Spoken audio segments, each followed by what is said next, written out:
देखो हम लोग में आज धर्म का पतन क्यों हो रहा है?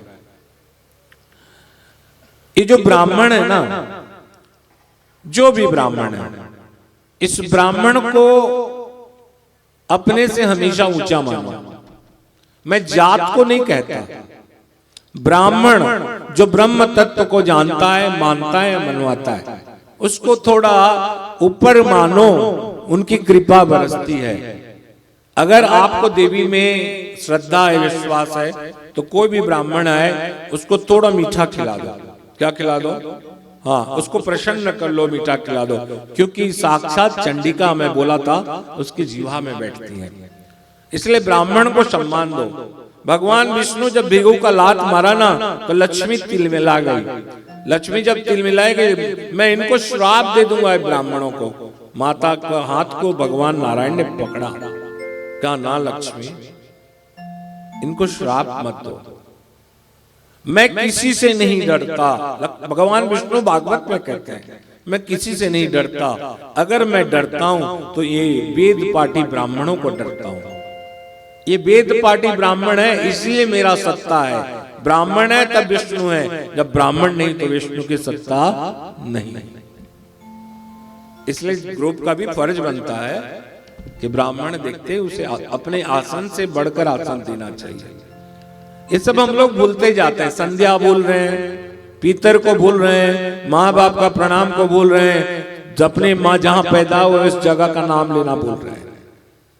जिसको हम लोग को जिसने उपकार किया उसको भूल रहे हैं। जो पीछे आपको सहायता किया था उसको भूल रहे हैं। ये सर्व धर्म की पर्यायवाची शब्द है। धर्म को नहीं छोड़ना चाहिए। हम लोग को चलते फिरते अधर्म होता है, और अधर्म को लेके चलेंगे तो हमारा ही नाश होगा और कुछ नहीं होने वाला है। जितने भी आप लोग कानून बना दो, जब तक मोरल वैल्यू नहीं होगा तो कुछ नहीं होने वाला है। क्राइम वैसे ही है, वैसे ही रहेगा। थोड़ा कम जाएगा, थोड़ा बढ़ जाएगा। क्या भारत में कानून नहीं है? हर चीज के लिए कानून है। क्या उसमें वो नहीं होती? उसमें गलती नहीं होता? कानून को तोड़ने वाले नहीं होते हैं, कानून को अमान्य करने वाले नहीं होते हैं। इसलिए मोरल वैल्यू चाहिए। कभी कभी आदमी मैं देखा हूं, मैं बोलता हूं माँ बाप को प्रणाम करो। एक कलकत्ता का लड़का है, उसको मैं बोला माँ बाप को प्रणाम करना, वो मेरे को बहुत मारता है। मैं बोला प्रणाम कर लेना सुबह उठ के। उसके माँ बाप भी होंगे मॉडर्न। तो ये जब लड़का प्रणाम किया ना, तो मैंने पूछा कि अच्छा बताओ तुम्हारा रिएक्शन क्या था? तो उसका वो लड़का बोला मेरा माँ बाप सरप्राइज हो गए। बोले कैसे? बोले कुछ इसको लेना होगा इसलिए प्रणाम कर रहा है। बताओ, माँ बाप भी कंफर्म हो चुके हैं कि ये लोग सही रेस्पेक्ट नहीं करेंगे। न्यू जनरेशन जो मेरे साथ जुड़ता है, वो चाहे छोटा बच्चा क्यों ना हो, ध्यान रखना, अगर दुनिया में कोई प्रत्यक्ष देवता है ना, मानने वाला चीज, तो माँ बाप है। रामायण भी कहता है, क्या कहता है? मातु पिता गुरु जन की वाणी, गुरु की वाणी। और इसको ऐसे करो बिना विचार ही जाना। विचार करना नहीं पड़ता, उसको करना चाहिए। नहीं करने के कारण हम लोग भुगतते हैं। मनुष्य अगर कहीं नाम पाता है ना, नाम माने फेम, तो किस लिए पाता है जानते हो? अपने माँ बाप के आशीर्वाद से। वो व्यक्ति कभी सुखी नहीं हो सकता जिसके माँ बाप आंख से दर दर आंसू निकालते हैं। कभी सुखी नहीं हो सकता, नहीं हो सकता कभी। अगर आपको देश देशांतर में नाम कमाना है तो अपने गांव का देवी को मानो, इष्ट देवी को मानो। जीवन में कल्याण करना है अपने आप को, तो घर की इष्ट देवी, आपकी जो इष्ट देवी है, उसको मानो। ये लोग हम लोग के लिए बने गए हैं। इन लोग का काम ही है कि हम लोग का कल्याण करें। लेकिन एक बात है, इनको मानना पड़ेगा। क्या करना पड़ेगा? मानना पड़ेगा। तो मैंने कहा शिव शक्तिमय, शिवलिंग भी मानना है, पूजा करना है। ये सब प्रकार के चीज से बचने के लिए ठंड होती है, हो रही है। आज हम लोग ठंड हो रहा है, लेकिन एक प्रिकॉशन लिए हैं ये बनाया गया है अगले साल से थोड़ा डिफरेंट, ठंडा के लिए थोड़ा प्रिकॉशन लिया गया है। ठंडा है बोल के यहां आके बैठ नहीं गए हैं, गर्मी है बोल के गर्मी में निकल नहीं जाते, प्रिकॉशन लेते हैं। वैसे कली चल रहा है बोल के छोड़ देने से नहीं होता, प्रिकॉशन लो, प्रिकॉशन लेके चलना चाहिए, वरना देखो वरना नाश होना सुनिश्चित है। ये शरीर आया था, रहेगा, चला जाएगा, कोई फायदा नहीं। जितनी अगरबत्ती जलाना है कोई भी देवता में जला दो, पंडित लोग जितने भी तुम लोग को घुमाना चाहें घुमा दो, छाती ठोक कर बोलो, जितने भी तुम लोग कर्म कांड करते हो, क्या ये कर्म कांड शास्त्रोक्त किसी को मुक्ति दिला सकता है? कर्म कांड ही तो बंधन का काम है। एक कर्म कांड ही तो आदमी को बांधता है, और बंधन के कारण फिर हमें आना पड़ता है, और आना पड़ता है तो फिर ऊपर जाना पड़ता है। जितने प्रकार के कर्म कांड है, ध्यान रखना, इसका फल है धर्म, और धर्म का फल है स्वर्ग की सुख। और स्वर्ग सुख होने के बाद मरती विचरंती नरा, फिर आके यहां घूमना पड़ेगा। ठीक है, तो फिर हम लोग किसको क्या करें? कर्मकांड जैसे करते हैं अभी तो करना पड़ेगा, छोड़ तो नहीं पाएंगे, करना है। लेकिन जो काल अतीता है, जहां कर्म भी नहीं था, कोई कर्म नहीं था उस समय, कोई पंडित नहीं थे, कोई पूजा करने वाला नहीं था, अभी का छोड़ो, त्वष्टा भी नहीं था। त्वष्टा देवी का बहुत बड़ा एक था, देवी का पूजा करने वाला, जिसका पुत्र, जिसको इंद्र एक बार बृहस्पति का पद भी दिए थे, उसका नाम है त्वष्टा। वो भी कर्म कांड कभी तो स्टार्ट हुआ, कोई तो लिखा, कोई तो चरित्र बनाया। चलिए, जहां कर्म कांड भी नहीं था, वो काल को ढूंढते हैं। वो है शक्ति तत्व। कौन है? शक्ति। किसी नाम को नहीं बता रहा हूं, अभी बता रहा हूं शक्ति तत्व। अनंत कोटि ब्रह्मांड प्रपंच के अधिष्ठान भूता सच्चिदानंद रूपा भगवती ही संपूर्ण विश्व के सत्ता, स्फूर्ति तथा सरसता प्रदान करते हैं। कौन? अखंड ब्रह्मांडात्मक प्रपंच। कोई बोलता है आखिर क्यों बनाया भगवान ये संसार? गाता है ना, काहे बनाई तूने माटी के पुतले, मुखड़े प्यारे प्यारे मुखड़े उजले।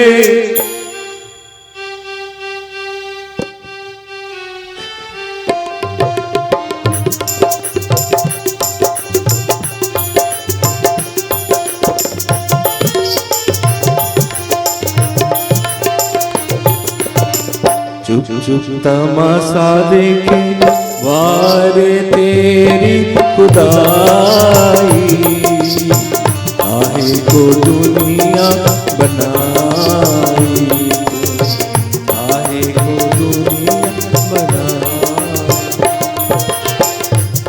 अनंत कोटि ब्रह्मांड, एक ब्रह्मांड नहीं, अनंत कोटि ब्रह्मांड का प्रपंच है। इसको उठाओ, उसको बटाओ, ये असुर, ये असुर, इसको मारा, इसको पालन किया, इसको संहार किया। ये अधिष्ठान भूता सच्चिदानंद स्वरूपिणी। सच्चिदानंद भगवान बोल देने कोई बाबा बाबा सच्चिदानंद नहीं हो जाता है। शास्त्र कहता है सच्चिदानंद रूपा भगवती ही संपूर्ण विश्व की सत्ता, स्फूर्ति और सरसता प्रदान करती हैं। कौन ऐसा देवता है, महापुरुष है, संत है, जो आज अपना पूजा करवाता है, वो संपूर्ण विश्व का सत्ता को मानता है? बताओ, उसी से सत्ता चलता है, उसी से स्फूर्ति होती है, उसी से सरसता ना। ये शक्ति तत्व है।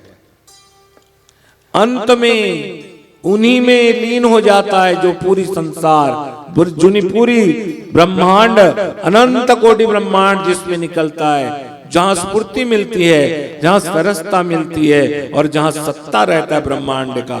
एक सत्ता है।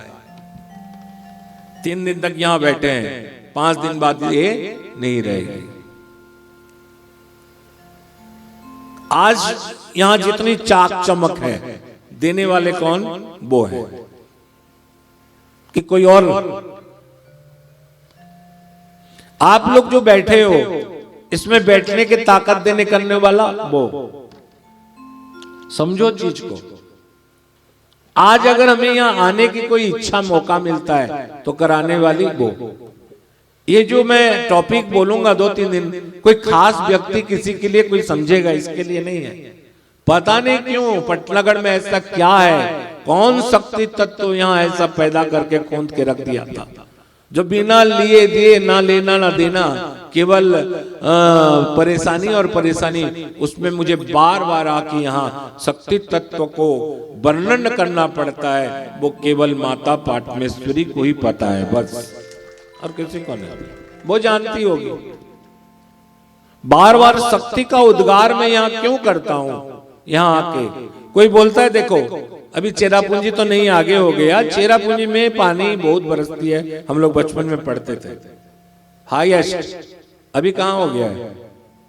अभी बदल गया है, लेकिन चेरापूंजी सुने हम लोग। चेरापूंजी में पानी का दरकार है, आसाम में नहीं, लेकिन बरसती वही है। इस तरह भारत में संतों की जरूरत नहीं है, लेकिन मशरूम की तरह संत फूटते यही हैं। क्यों? क्योंकि ये माटी ही संत को पैदा करता है। ये धरती ही ऐसी है जहां संत पैदा होता है। जहां राम अभी तक है नर में, नारी में अभी तक सीता है।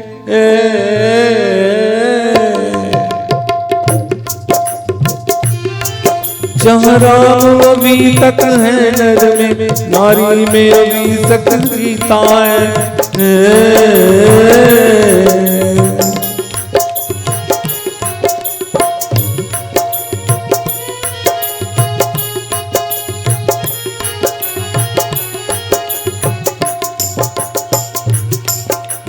गाना एक तो था ना, मैं गीत वहां के गाता हूँ,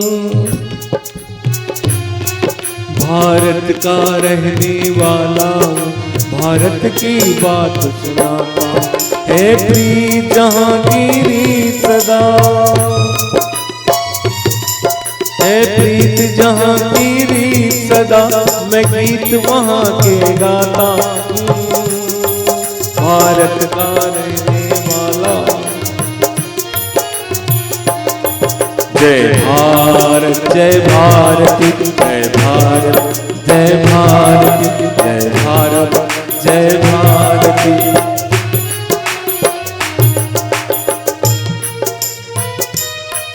ये गाना भूल गए तुम लोग सब? वैष्णो मेला में सबको समझा के लोग गाना क्या था अपना गाना? संगीत की देवी सरस्वती, संगीत की देवी सरस्वती, माता तू बीना पानी है। अब तक तो लाज रखी अम्बा, आगे भी लाज बचाने। जय माँ जय माँ जय माँ जय माँ जय माँ जय जय माँ।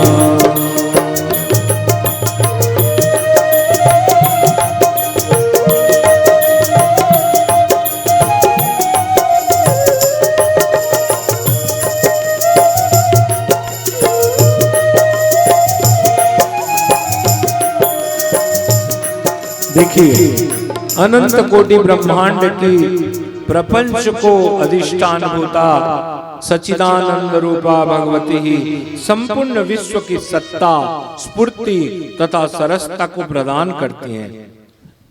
अंत में वही सब लीन हो जाता है। सब ये पृथ्वी, ये आकाश, ये वायु, ये सूर्य, ये चंद्र, ये करोड़ों सूर्य जहां लीन हो जाएंगे। देखो एक दर्पण है और दर्पण में आप लोग ये पेंडल को दिखा दिए तो पेंडल दिखेगा। दर्पण में सागर को दिखाए तो दर्पण में सागर दिखेगा। सूर्य को दिखाए तो सूर्य दिखेगा। इस तरह जैसे दर्पण में आकाश मंडल, भूधर यानी मिट्टी, सागर आदि प्रपंच प्रतीत हो जाते हैं, दिख जाता है उसमें। दर्पण को स्पर्श करो और देखा जाए। यहां समंदर दिख रहा है और समंदर में उंगली डाल के अगर ऐसा किए तो पानी में भीगेगा। तो ये दर्पण में सागर दिखते हैं लेकिन वो भिगा नहीं सकता, इसलिए दर्पण को स्पर्श करे तो देखा जाए तो वास्तव में कुछ भी उपलब्ध नहीं होता। ये आपके संसार एक दर्पण में आप लोग देख लीजिए, लेकिन जब आप पकड़ना चाहोगे संसार को तो आपको भीम बाबू पकड़ में नहीं आएगा, कुछ उपलब्ध में नहीं होगा। कोई बोलता है नहीं हम लोग का वो आदमी बहुत मानता है, कोई किसी को नहीं मानता है। क्यों मानता है? स्वार्थ लागी करे सब प्रीति, देव सुर नर सबके यह रीति। सबके स्वार्थ के कारण दर्पण को स्पर्श करके देखें या देखा जाए तो वास्तव में वहां कुछ भी उपलब्ध नहीं होता है। वैसे ही सच्चिदानंद रूप महाचित्ती भगवती संपूर्ण विश्व में भासित होती हैं। सब में देवी है, सब में शक्ति है। ये बांसुरी में शक्ति है तब वहां निकल रहा है। ऐसे एक तो लग जाए बांस तो उसमें निकलेगी नहीं। मैं बंसी बजा में बताया था, जैसे दर्पण के बिना प्रतिबिंब की भान नहीं होता। तुम लोग अपना चेहरा देखने के लिए क्या चाहिए तुमको? अभी देख देख के आए हो दर्पण। जब दर्पण नहीं है तो प्रतिबिंब भी नहीं है प्रतिबिंब। संस्कृत थोड़ा ज्यादा हो जा रहा है क्या हिंदी? प्रतिबिंब माने अपने चेहरा छाया। जब दर्पण नहीं है तो प्रतिबिंब भी नहीं होता। प्रतिबिंब को अगर कोई छुए, दर्पण में अपने आप को कोई छुए, नाक दिख रहा है टेढ़ा, तो दर्पण में छूने से नाक को नहीं छुआएगा। वो भांति है, वो प्रपंच है। अपने नाक को छूने से नाक छुआएगा, दर्पण को छूने से नाक नहीं छुआता। दर्पण में अगर सागर दिखता है, अगर उसमें सागर को छुआ जाए तो उसमें डुबकी नहीं मार सकते, लेकिन दिखता वैसे ही अखंड नित्य निर्विकार महाचित्ती उसके अस्तित्व में प्रमाता प्रमाण प्रमेय आदि विश्व को उपलब्ध होता है। तुम लोग के लिए नहीं, किसी विशेष महापुरुष अगर इसको सुने तो उसमें वो मजा ले सकते हैं। इसलिए मुझे ऐसे शब्द का प्रयोग किया जा रहा है। प्रमेय प्रमाता प्रमाण और प्रमेय आदि विश्व का उपलब्ध होता है। शुद्ध ब्रह्म स्त्रीलिंग, पुरुषलिंग या नपुंसकलिंग नहीं, शुद्ध ब्रह्म तीनों लिंग नहीं। ब्रह्म ब्रह्म साई कृष्ण ब्रह्म, शुद्ध ब्रह्म तीनों लिंग नहीं है। तुम्हारे जगन्नाथ अगर ब्रह्म है तो वो ना पुरुष है, ना स्त्री है, ना नपुंसक है, वो शुद्ध ब्रह्म है। ब्रह्म का कोई लिंग नहीं है। तथापि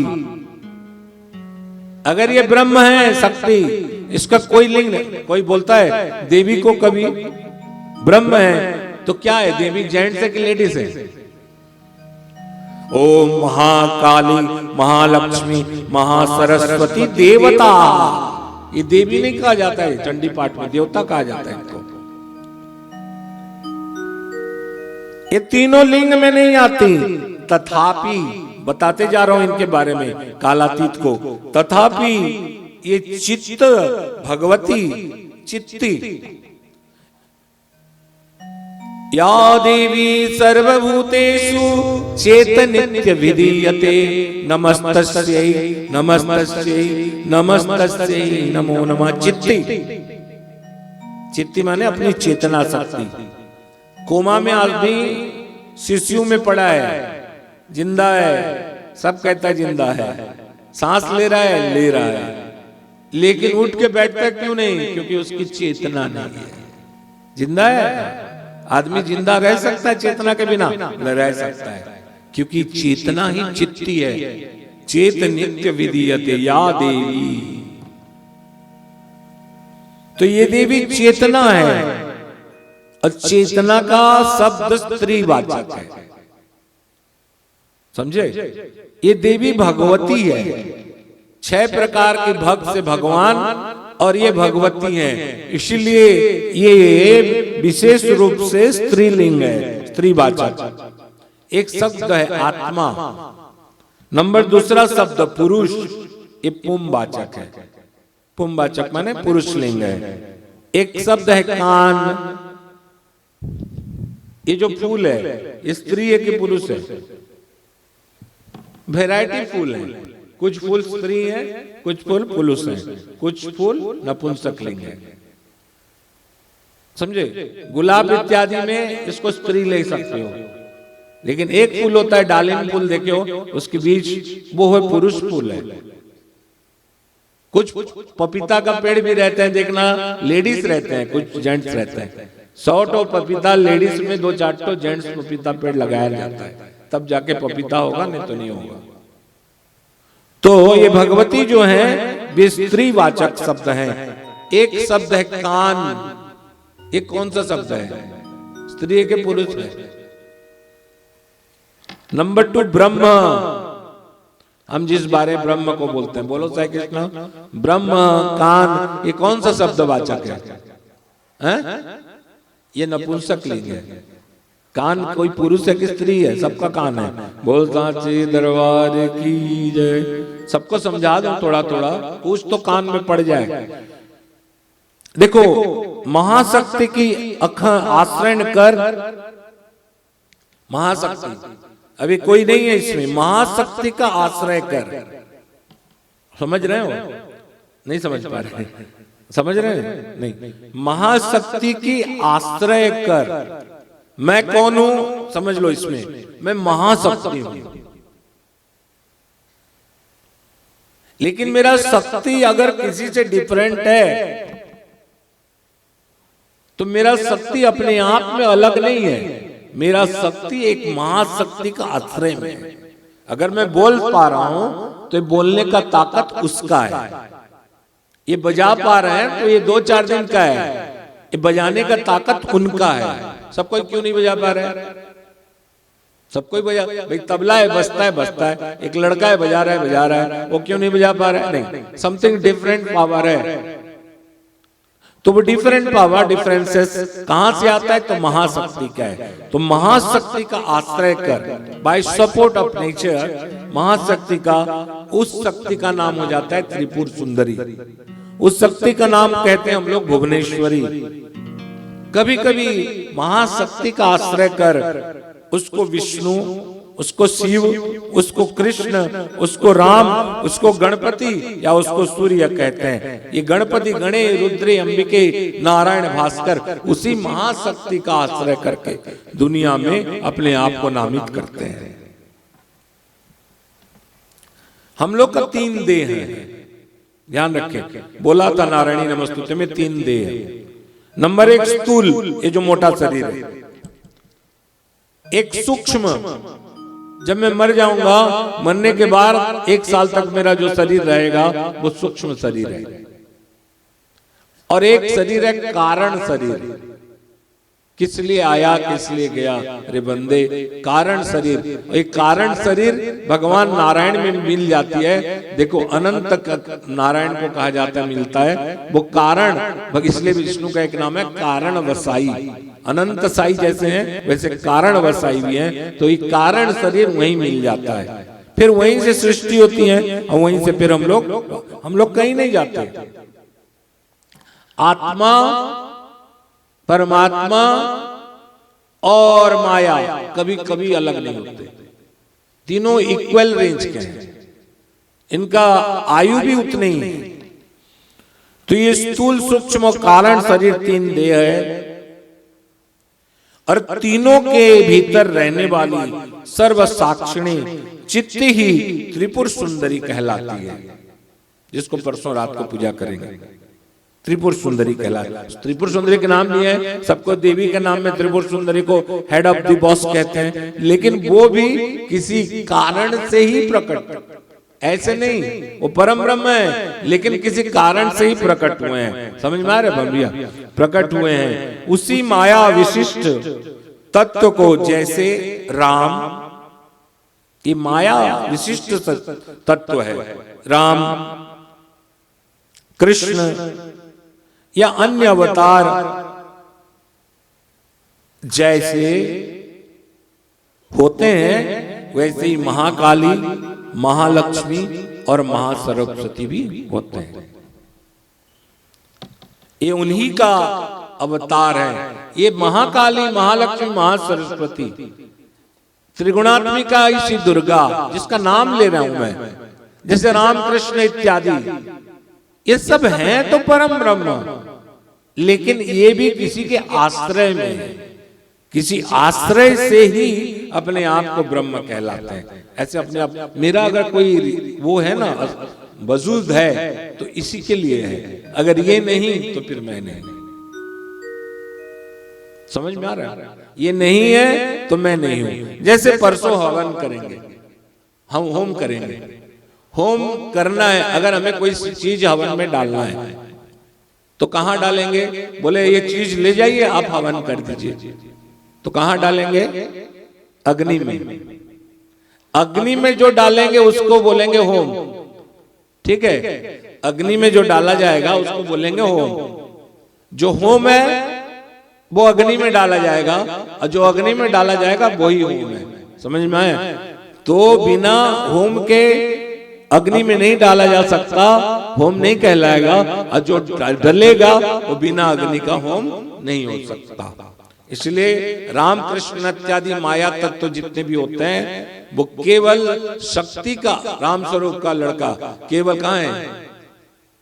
कहाँ है? हाँ, केवल तत्व में ध्यान रखना, ये सब कारण रसाई है।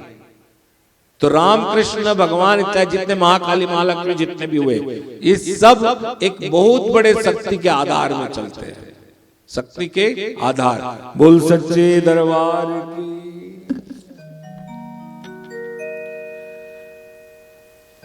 अगर महाकाली, महालक्ष्मी, ये जो भगवती है ना, ये ऐसा नहीं कि आज बन गई मिट्टी में, ये नित्य है।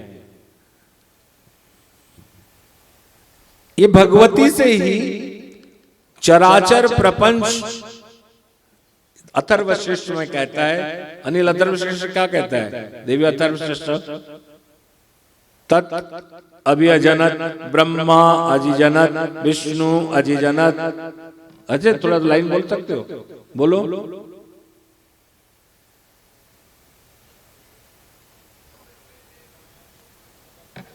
काशी त्वं महादेवीति सा ब्रवीत, अहम ब्रह्म स्वरूणी मत प्रकृतिम पुरुषात्मक जगत शून्यम च शून्यम च अहम आनंद नंदो अहम विज्ञान विज्ञाने अहम अखिलम जगत। ऐसे मत पढ़ो, अहम अखिलम जगत, मजा ले लेके पढ़ो। वो शक्ति जो अपने मुंह से कहती है कि मैं सारे जगत की मास्टर हूं। कौन कहता है? कौन ऐसा देवता है जो कहता है कि मैं सारे सृष्टि? ये सब हम लोग, तुम लोग जब तक नहीं समझाओगे पब्लिक में, तो उस चीज, उस भाष्य का, उस मंत्र का जो तुम्हारी यजमान है उसमें प्रभाव नहीं पड़ेगा। और जब तक प्रभाव नहीं पड़ेगा इनकी कृपा नहीं होगी। तो यद्यपि वो भगवती नित्य है, हमेशा है, कल भी थे, आज भी हैं और कल भी रहेंगे, नित्य है। उनसे ये चराचर प्रपंच व्याप्त है, तथापि उनकी उत्पत्ति अनेक प्रकार से होती है। अनेक प्रकार से देवी उत्पत्ति होती है, आविर्भाव होती है, नित्य है, लेकिन वो निकलती है। जैसे कहते हैं यहाँ देवी प्रकट हुई है, यहाँ वो नित्य है, सब जगह है, आप में भी है, मेरे भी है, इसमें भी, सब जगह। लेकिन वो प्रकट होती हैं कब? नंबर 1, देवताओं के कार्य के लिए। ये जो देवी देवताओं के कार्य के लिए प्रकट हुई थी। कब? जब पार्वती एक बार स्नान करने गई और ये सारे देवता, माँ ने कहा था क्या सर्वबाधा प्रशमनम त्रैलोक्यस्याखिलेश्वरी एवमेव त्वया अस्मद्वैरी विनाशनम। देवताओं ने महिषासुर मर्दन के बाद, शुंभ निशुंभ वध के बाद देवी ने कहा कि हे देवताओं, तुम लोग जो मानना चाहते मांगो। तो देवताओं ने कहा, माता, हमारे सारे अभिलाष को आप तो पूर्ण किए, लेकिन जब हमारी जरूरत होगा तब आप पूरा करिएगा। तो एक बार शुंभ निशुंभ दैत्य से लोग जब दुष्ट लोग से प्रताड़ित हुए तो ये लोग कैलाश गए, और कैलाश के कंदराओं में महाशक्ति पार्वती जब नहाने गई तब ये देवताओं ने उनको प्रणाम किया, बोले यही तो है, प्रणाम करो। और पहला कहा, क्या कहा नमो दिव्ये महादिव्ये शिवायै सततं नमः। नमः प्रकृति भद्रायै नियतां प्रणतास्मतां। रुद्राय नमो नित्याय गुर्जिधात्रे नमो नमः। ज्योत्स्नाय चंद्ररूपिण्यै कल्याणे प्रणताय नमः। कल्याणे प्रणतां सिद्धे नमो नमः। ये शक्ति देवताओं के कार्य के लिए प्रकट हुई। जब देवताओं के कार्य के लिए प्रकट होती है, लेकिन मैंने कहा ये नित्य है, कहा ना नित्य है, ये नित्य है, लेकिन देवताओं के कार्य के लिए जब ये प्रकट होती है तब इनको कहा जाता है अनिल, देवी उत्पन्न हुई, देवी उत्पन्न हुई, देवी प्रकट हुई, वो कही जाती हैं। किसके लिए? जब देवताओं के कार्य को प्रकट करते हैं, देवताओं के कार्य के लिए देवी प्रकट होती हैं। शास्त्र कहता है नित्येव सा जगत मूर्तिस्तया सर्वमिदं जगत सर्वमिदं ततं तथापि तत्समुद्भय उत्पत्ति बहुधाम श्रूयताम मम। वो नित्य है, लेकिन तथापि उनको उत्पत्ति हुआ कहा जाता है। आप जानते हो ना, कहा ना देवताओं के कार्य के लिए महालक्ष्मी प्रकट हुई समंदर से। उससे पहले महालक्ष्मी नहीं थी? कहा जाता है देवी दुर्गा प्रकट हुई, उससे पहले दुर्गा का सत्ता नहीं था। देवानाम कार्य सिद्धार्थ मवि भवति सायदा उत्पन्नेति सदा लोके साम नित्यापि विधेयते। देवताओं के कार्य को पूर्ण करने के लिए जो शक्ति निकलती है उसी को हम लोग प्रकट हुई या उत्पन्न हुई अपने आप को मानते हैं। अब जैसे ये लोग जिस धर्म को फॉलो करते हैं, कुछ लोगों का मानना है या कहना है कि शास्त्र में माया रूपी भगवती की ही उपासना कही गई है शास्त्र में। और माया, जैसे कहते हैं ना, देवी को माया महामाया कहा गया है। ज्यादा हार्ड में ना बोलूं तो माया, संजीव संजीव माया महामाया देवी को कहा गया है ना। तो शास्त्र में कभी कभी ना भगवती को माया रूपा कहा गया है। तो कुछ का बड़े बड़े ज्ञानी जो वेदांती हैं वो लोग कहते हैं माया वेदांत सिद्धांत में मिथ्या है। सब कहता है माया मिथ्या है, बिंबिया माया मिथ्या है। सही बोलिए, ये माया तो चला रहा है सबको, माया मिथ्या है। बड़े बड़े बाबा कहते हैं सब मिथ्या है, कहते मिथ्या है। जो आप लोग माया बनाए हो आसपास में वो मिथ्या है, और जो वहां माया है वो कभी मिथ्या नहीं है। माया वेदांत सिद्धांत में मिथ्या कहा गया है। अतः मुक्ति में उनकी अनुमति नहीं दी जा सकती, नहीं हो सकती। कोई बोलता है बाबा लोग रामकृष्ण को ही मानो, ये लोग ही मुक्त कर सकते हैं। मैं पढ़ा हूं बड़े बड़े शास्त्र में, पढ़ा हूं कि राम का नाम लो, कृष्ण का नाम लो तो ही मुक्ति पाओगे, नहीं तो मुक्ति नहीं किया जा सकता। ये तो माया है, मुक्त नहीं कर सकता अज्ञानी, नहीं कर सकता। मुक्ति में उनकी अनुमति नहीं है। इसलिए कभी कभी कुछ बच्चों को भटकाया जाता है कि माया या देवी का आश्रय लेना, इनुआ माया या देवी का आश्रय लेना कभी कभी कहा जाए अश्रद्धेय है, इतने पावर नहीं है जितने कृष्ण में, वो अश्रद्धा से प्रयोग करते हैं। मैंने पिछले बार इन ब्राह्मणों को बताया, इन महापुरुषों को बताया, और एक मूर्ति आप लोग यहाँ रखे थे जिसका नाम था नारसिंही। क्या था? नरसिंह रूप में पिछले बार याद थे। तो एक किताब आप फॉलो कर सकते हैं, या एक उपनिषद जिसका नाम है नारसिंही तापनी उपनिषद। नारसिंही तापनी उपनिषद में स्पष्ट उल्लेख है कि जितनी भी माया है ना, ये नरसिंह की माया है। नारसिंही माया ही सागर प्रपंच, सारा प्रपंच को सृष्टि करता है। कौन सा? नारसिंही माया। अब मैं इन वेदांती आदमी का शब्द को शास्त्रोक्त तो कट कर रहा हूं। ये नारसिंही माया कहता है, नारसिंही तापनी उपनिषद, ये सबकी रक्षा करती है, ये सबका संहार करती है। आज अगर कोई उत्पात मचा रहा है इस दुनिया में, तो देखना मेरा बात को 100 साल के बाद सबका संहार हो गया होगा, खत्म। उस माया शक्ति को जानना चाहिए। और माया कौन है? सब बोले पंडित डॉक्टर, ये बोलते माया है तुम्हारे गुरु लोग। तो माया शक्ति को जानना चाहिए कि माया है कौन। आज तक तुम लोग उसमें प्रयास नहीं किए। माया है कौन? उसे जो जानता है, कौन? जो माया को जानता है। नृसिंह तापनी उपनिषद कहता है वो मृत्यु को टाल जाता है, मृत्यु तर जाता है, वो मुक्ति पा जाता है। आप लोग कहते हो माया अश्रद्धेय है, माया का पूजा नहीं होना चाहिए, शक्ति का पूजा नहीं होना चाहिए, ये भगवान का खाली पूजा ना, ये अश्रद्धेय नहीं है। मृत्यु को जीत लेता है, देखते मुक्ति पा जाता है। तो शास्त्र में लिखा, जो मैं बोला उसको आपको संस्कृत में बोल दूं, माया वायशा नारसिंही सर्वमिदं सृजति सर्वमिदं रक्षति सर्वमिदं संहरति। इन नारसिंही माया है जो सर्वमिदं सृजति, सबको पैदा करने वाली है, सर्वमिदं रक्षति, सबको रक्षा करने वाली है, और सर्वमिदं संहरति, सबको संहार करने वाली है।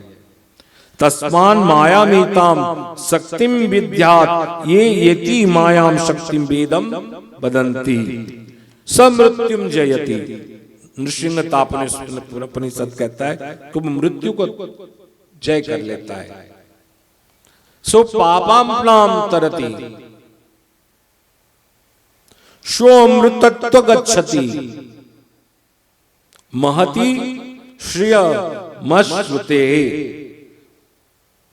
और देवता भी कहते हैं, कब? किसमें?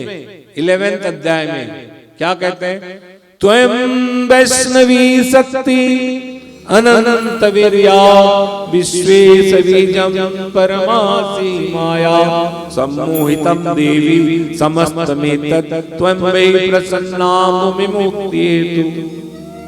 त्वं वैष्णवी शक्ति, त्वं नारसिंही शक्ति। ये संस्कृत का मंत्रों से स्पष्ट होता है भगवती माया रूपी ही है, देवी साक्षात ब्रह्म स्वरूपिणी है। ये अथर्व वेद में, अथर्व शीर्ष में हम लोग महापुरुष पंडित लोग से बार बार चंडी का पाठ करवाने से सुनते हैं। बच्चे लोग, तुमको इससे क्या मतलब? एक राक्षस हुआ, छोटी सी कहानी, जिसका नाम था दुर्मुड़। बोलिए दुर्मुड़, बोलिए। हाँ, अब टॉपिक के तरफ ले जाऊं कहानी छोटी मोटी करके। ये राक्षस दुर्मुड़ जो था, इसका चेहरा पूरा, जिससे ब्रह्मा विष्णु और महेश सब हार गए थे। कोई देवता इस राक्षस से जीत नहीं था। इस राक्षस की चर्चा प्राय कहीं नहीं आती। इस राक्षस की चर्चा अगर कोई बोलेगा ब्रह्मा विष्णु महेश हार गए थे, तो किताब कौन पढ़ेगा ब्रह्मा विष्णु का? नहीं पढ़ेगा कोई। प्रॉब्लम तो यही है ना। तो तीनों तत्व तो इस आदमी से हार गए थे, इस असुर से। इसका गुरु था कौन? शुक्राचार्य। तो जब ये तीनों देवताओं को हरा चुका था, समझ रहे ना? राक्षस का क्या नाम था? बोलिए। दुर्मुड़। इसका स्वरूप जो था जस्ट विष्णु भगवान जैसे था। शंख भी पकड़ा था, उसके पास चक्र भी था, वो गदा भी पकड़ा था और एक कमल के फूल पकड़ा था दुर्मुड़, और सोया भी था अनंत से। तो एक बार सारे देवताओं इससे परेशान रहे और तीनों लोकों में ये स्थापन कर चुका था अपना राज्य। देवताओं कंदराओं में भटक रहे थे। तो एक समय ये लोग सब देवता, एक शक्तिपीठ है। ये शक्तिपीठ कौन है बताऊंगा। शक्तिपीठ जानते हो 51 शक्तिपीठ है, वास्तविक 108 है, लेकिन अनंत शक्तिपीठ है। शक्तिपीठ उसको बोलते हैं जो माता सती का पीठ गिरा है, सती का अंग गिरा है। वैसे तो सारा मंदिर शक्ति का शक्तिपीठ है, लेकिन जहां माँ का गिरा है वो शक्तिपीठ को 51 शक्तिपीठ कहा जाता है। इसके आगे मैं बता रहा हूं, बहुत सुंदर सुनो। शक्तिपीठ कालातीत के अनुसार तो ये राक्षस दुर्मुड़, सारे देवताओं परेशान इससे। सारे देवताओं ने एक देवी को जाकर उपासना किया, गुजरात का एक पत्थर को। एक पत्थर के आगे सब प्रणाम करने लगे। अभी नाम नहीं बताऊंगा उस जगह का भी। प्रणाम करने लगे, भले हमें बचाइए, मां स्तुति तो उस समय था नहीं, बचाओ जगत जननी। तो ये लोग क्या किए, वो दुर्मुड़ के पास जाके उसको मारने के लिए या हत्या करने के लिए उसके लोग, वो एक नया वैकुंठ बनाया था, समझ रहे विष्णु भैया। और जिसका वैकुंठ देखकर विष्णु भी 2 बार गिर गए थे। कितना सुंदर आर्किटेक्ट किया गया है, बढ़िया सुंदर। विष्णु अरे तो हमारे पास नहीं, इसके पास कैसे आ गया? तो वो राक्षस, सब देवता जब उसके वहां गए तो कोई भी उसके अंदर जा नहीं पाया। पवन देवता कहता मैं तो एक बार में अंदर घुस जाऊंगा। अग्निदेव, पवन देव, वरुण देव जितने पूजा करते हैं हम लोग, इंद्र आदि देवता उसके द्वार का अंदर नहीं जा पाए, क्योंकि सारे शक्ति से बड़ा था। वो द्वार का ऐसा बड़ बनाया था कि कोई नहीं जा सकते। तो उसके बाद ये सारे देवताओं बोले सम्यक रूपेण एक साथ उसके ऊपर अपना शक्ति का प्रयोग करते हैं, लेकिन एक साथ भी सारे देवता शक्ति का प्रयोग करने के बावजूद भी दुर्मुड़ का मेन दरवाजा खोल नहीं पाते हैं। समझ रहे भैया? जब नहीं खोल पाते हैं ये सारे देवता, तो ये जाते हैं शक्तिपीठ के पास और जाके प्रणाम करते हैं। और प्रणाम करते हैं तो देवी कहती है देखो, बोले मारो माँ उसको, अत्याचार कर रहा है। बोले माँ कहती है मैं नहीं मार सकती, मैं नहीं मार सकती उसे। बोले कैसे और क्यों नहीं? बोले उसने वरदान मांगा है। क्या मांगा है? वरदान मांगा है। वर कौन दिया है? बोले ब्रह्मा से पूछो। ये वर क्यों दे देते हैं ऐसे उजुल पुजुल? तो वो है कौन? है कौन? जब नृसिंह भगवान, अब मां बताती है कि इसका इतना पावर कैसे आया। उन्होंने कहा देखो, जब नृसिंह भगवान हिरण्यकशिपुर का भेद किया, प्रहलाद खड़ा हुआ है, कोई भी देवता का ताकत नहीं था कि नृसिंह को शांत करे। तो सब ने मिलकर प्रहलाद को किया कि प्रहलाद जाकर भगवान को शांत करो। भगवान जाते हैं, प्रहलाद जाता है, भगवान को शांत करता है और भगवान शांत होते हैं। और उनके आंख से जब प्रहलाद को गोद में बैठाते हैं तो आंसू निकल जाता है और भगवान कहते हैं प्रहलाद मुझे माफ कर। तो प्रहलाद कहता है क्यों प्रभु आप क्यों माफी मांग रहे हो? तूने कहता प्रहलाद तूने इतना दुख पाया, मैं कैसे नहीं समझ पाया तेरा दुख को, मुझे आने में इतनी देर क्यों हो गई, मुझे माफ कर। और भगवान का आंसू निकला, वो इस धरती पर गिरा, और जहां गिरा वहां एक तो राक्षस पैदा हुआ धरती से, और उसी राक्षस का नाम है दुर्मुड़। तो नृसिंह के आंख के आंसू से निकलने के कारण, वो है तो विष्णु का पुत्र, विष्णु का अंश, तो विष्णु अंश हो गया, और नारायण और कृष्ण के अवतार के समय पूरा वैकुंठ खाली था, तो ये वैकुंठ को कब्जा कर लिया, पैदा होते ही बड़ा हो गया। और तो विष्णु को जब आए नरसिंह विष्णु बन के, तो 2 लात दिया, चलो आगे बढ़ो बोल के, चलो। क्योंकि नृसिंह क्या अवतार धारण किए थे? आवेश अवतार। नृसिंह का रूप कैसा था? मनुष्यकृत पशु। तो पशु क्या होता है? उसका जो ताकत रहता है वो पाशविक कहते हैं। क्या कहते हैं? पाशविक। जो पशु जैसे बर्ताव करता है, कर्म करता है, उसको पशु पाशविक कहा जाता है। तो पाशविक उसको ताकत था, और नारायण का रूप था, वो तो विष्णु भी था और पशु भी था, पशु जैसे ताकत था। तो शुक्राचार्य एप्रोप्रिएट जगह देख के उसको तीनों लोग को जितवा लिया था। अब ये देवी कहती हैं बिल्कुल नहीं मारा जा सकता। कैसे मार सकते विष्णु को तुम लोग? सावधान, इंद्र उसके पास चक्र है, 36 टुकड़ा कर देगा। तो ये लोग कहते हैं माँ, उससे हम लोग सम्यक रूप में वहां जाते हैं, और ये लोग उसको दरवाजा खोल नहीं पाते हैं। तब देवी के पास जाके प्रार्थना करते हैं। देवी कहती है मैं ज्यादा से ज्यादा ये कर सकती हूँ कि तुम लोग को लेके उसके दरवाजा के अंदर भेज सकती हूँ, अंदर। तो ये लोग कहते हैं ठीक है, उतने ही कर दो, हम लोग खोजेंगे, मारेंगे वहां जाके।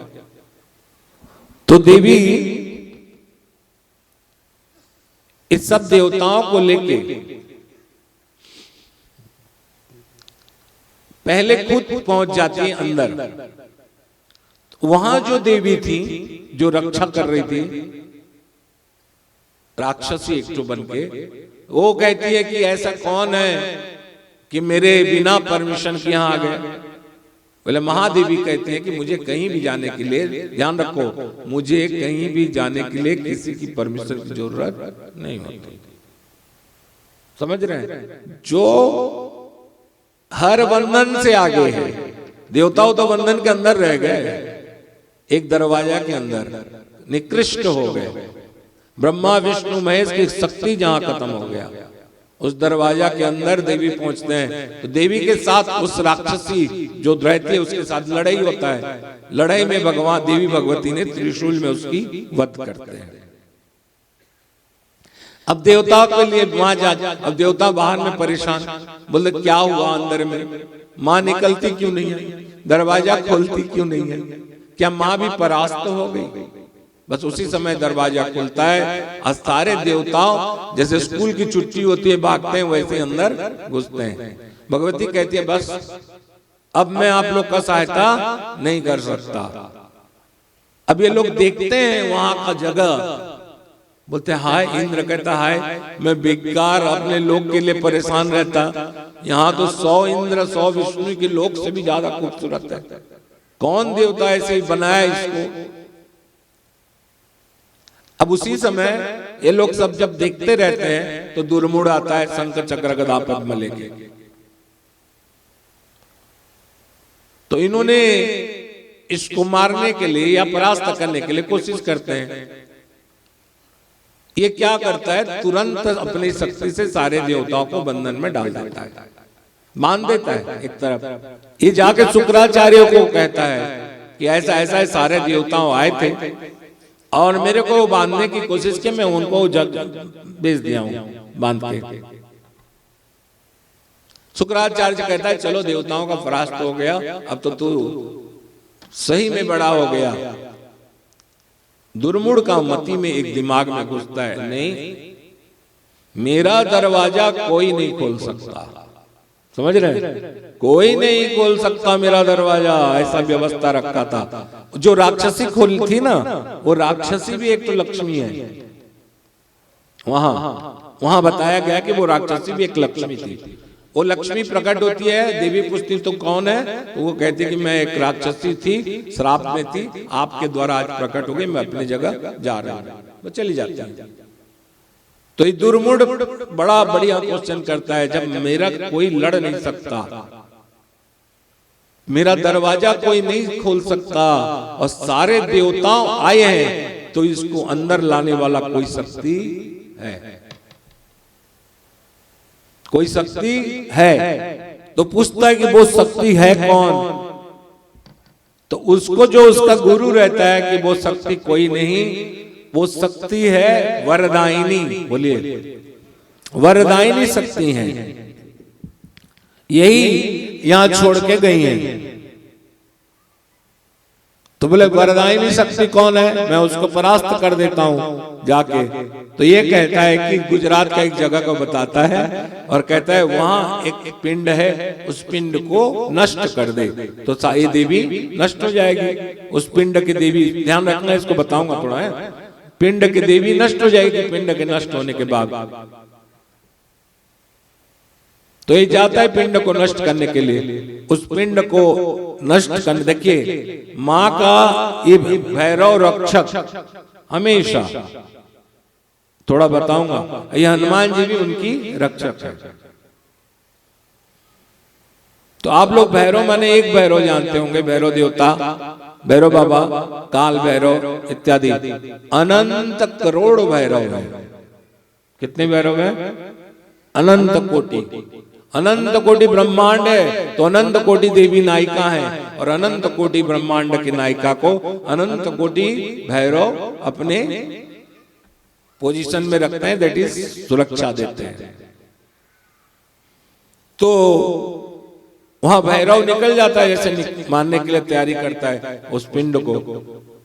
भैरव को देख के कहता है दुर्मुड़, फिर तुम आ गए, सब देवताओं मिलकर तुम्हें मारा था, परास्त किया था तुम। उसी समय देवी कहते हैं भैरव इसको इस हिसाब से नहीं किया जा सकता। देवी मोहिनी का रूप धरते हैं। मोहिनी वाले समझते हैं जिसको पटाया जाता है, जिसको समझाया जाता है, वैसा कुछ बाध्य है। तो नर्तन में, नृत्य में किसी को अगर मस्ती से वो करना हो, तो सम्मोहित करना हो, तो कौन सा गाना अच्छा रहेगा? करो। किसी को इम्प्रेस करना हो नृत्य से, किसी को सम्मोहित करना हो, दीपक तुम लोग करो किसी से।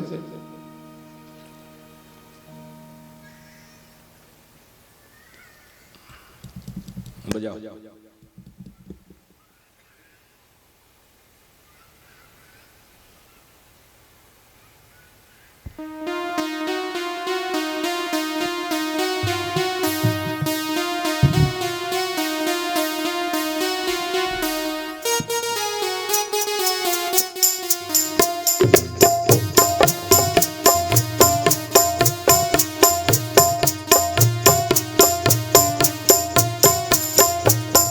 एक देखो, बुरा नहीं मानना, होली है या वैष्णो मेला है। एक आया था पुराना गा, याद है? अच्छा हुआ नूरानी चेहरा, नूर पे लहरा, मेरी जवानी तौबा,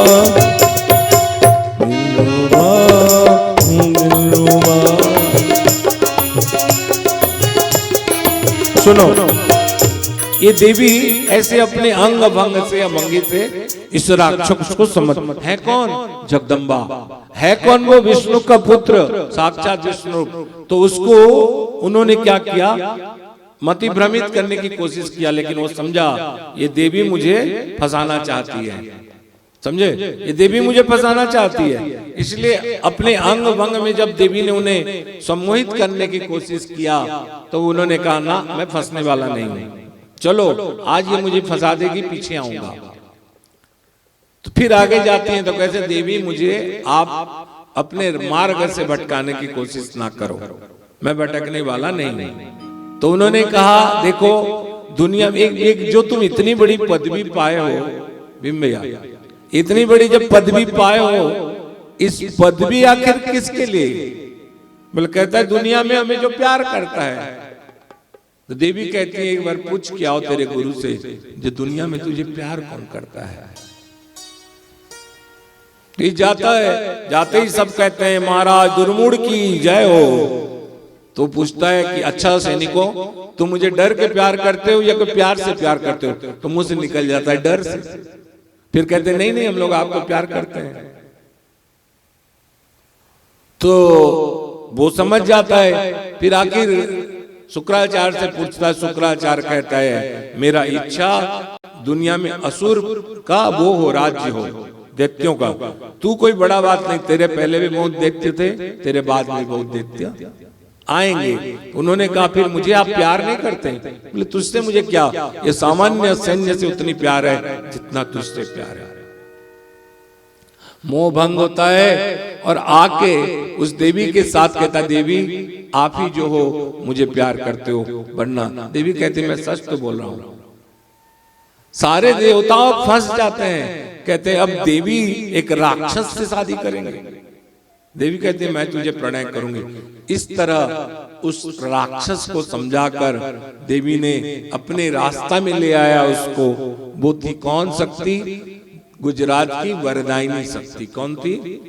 वरदायिनी शक्ति। बोल सांच वो एक शक्तिपिंड है, 51 शक्तिपिंड से एक शक्तिपिंड है। ये शक्तिपिंड का शक्ति कैसे कैसे हुआ मैं आप लोग को बताता रहूंगा। बोल सांचे दरबार की।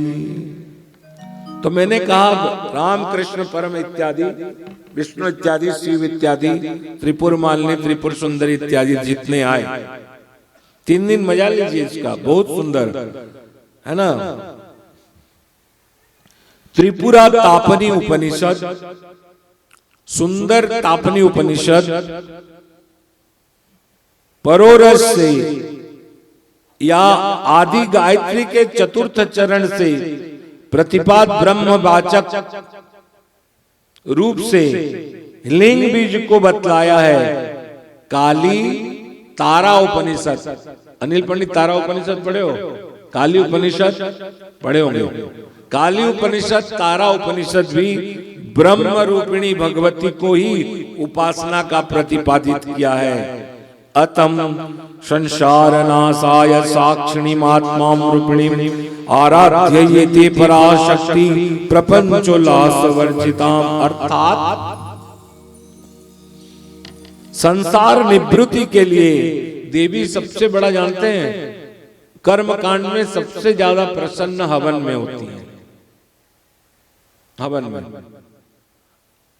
और भगवती का सबसे ज्यादा हवन से भी अगर कोई प्रसन्न करने का चीज होता है वो स्तुति।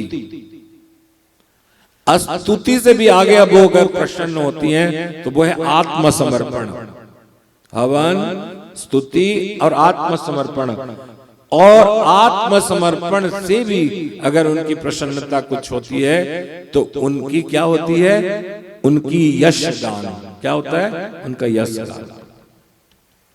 अर्थात ये भी यश ही चल रहा है, किसी और की टॉपिक तो है नहीं। अर्थात संसार निवृत्ति के लिए प्रपंच स्मरण शून्य सर्व साक्षिणी आत्मस्वरूपिणी पराशक्ति ही आराधन करनी चाहिए। किसको आराधन करना चाहिए? पराशक्ति। बोलिए, पराशक्ति की आराधन करनी चाहिए।